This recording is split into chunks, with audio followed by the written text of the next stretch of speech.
বাংলাদেশের মাননীয় প্রধানমন্ত্রী ও স্বরাষ্ট্রমন্ত্রীকে বলছি, আমি আহ্বান করছি যে বাংলাদেশে শ্রমিকদের ও সাধারণ জনগণের নিরাপত্তা কঠোরভাবে দিবেন ও দেশের নিরাপত্তা কঠোরভাবে পালন করার চেষ্টা করবেন। কারণ কঠোর সিদ্ধান্ত নেবেন যে বাংলাদেশে যাতে নৈরাজ্য সৃষ্টি হতে না পারে।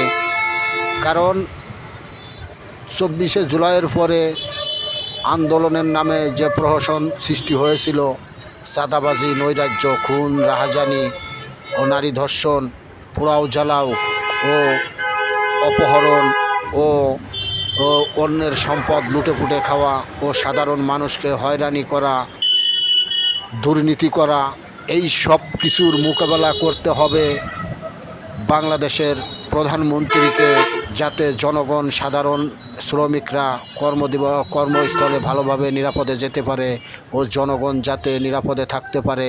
রাষ্ট্রকে সে সিদ্ধান্ত নিতে হবে। আমার ভিডিওটি ভালো লাগলে সাবস্ক্রাইব ও শেয়ার করিবেন।